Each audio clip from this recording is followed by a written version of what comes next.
নমস্কার, ইউনিক সহজ রেসিপিতে সবাইকে স্বাগতম। আবারও নতুন একটা ভিডিও নিয়ে হাজির হলাম। গরুর দুধ দিয়ে ক্ষীর বা কিসা তৈরি করে দেখাবো।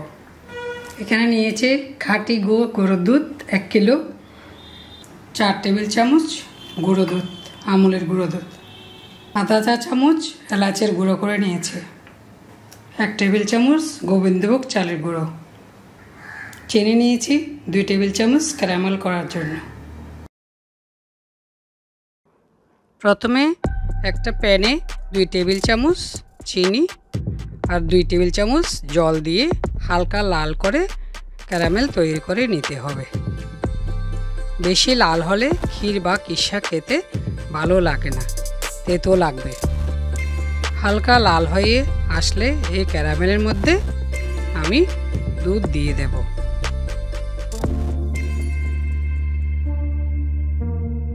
আপনারা চাইলে প্যাকেটের দুধ দিয়েও ক্ষীর বা কিসা বানাতে পারবেন।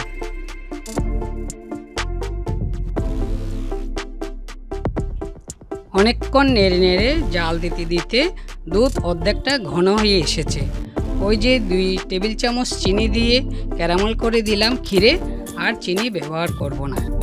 গরু দুধে মেশানোর জন্য এখান থেকে আমি 3 চামচ দুধ নিয়ে নিলাম। মিষ্টির দোকান থেকে আমরা যে কোয়া ক্ষীর কিনে নিয়ে আসি সেটা উন্নত মানের নয়।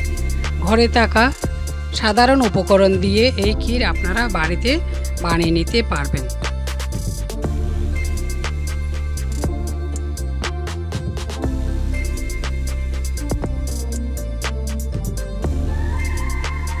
এখানে আমি 1 টেবিল চামচ গোবিন্দভোগ চালের গুঁড়ো দিয়েছি, দিয়ে ভালো করে নেড়ে দেব। আপনারা যদি চান চালের গুঁড়ো নাও দিতে পারেন। চালের গুঁড়ো দিলে ক্ষীর খুব তাড়াতাড়ি ঘন হয়ে আসে আর পরিমাণও বেশি হয়। এই পর্যায়ে দিয়ে দেব এলাচের গুঁড়ো। একটু বেশি সময় ধরে এই ক্ষীরটাকে টানিয়ে নিতে হবে।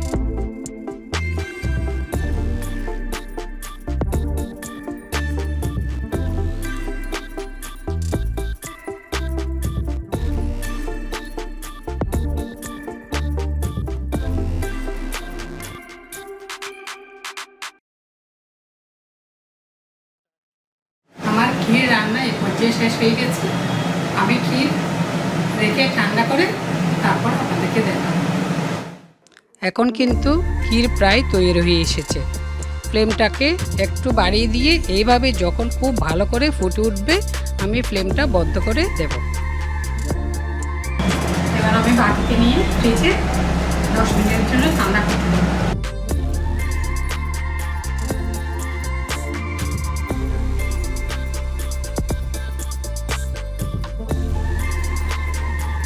আমি 10 মিনিট পর ফ্রিজ থেকে বের করে নিয়েছি। দেখুন ক্ষীর দেখতে এরকম হয়েছে। এই ক্ষীর কিন্তু এমনি এমনি খেতেও ভালো লাগে। গরম গরম লুচির সাথে এই ক্ষীর বা কিসা খেতে ভালো লাগে। তৈরি হয়ে গেল ক্ষীর বা কিসা। আমি আশা করছি আমার এই রেসিপিটা আপনাদের ভালো লেগেছে।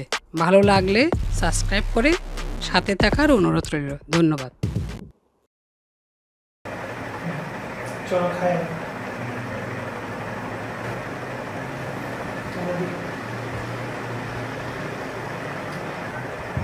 খুব ভালো হয়েছে।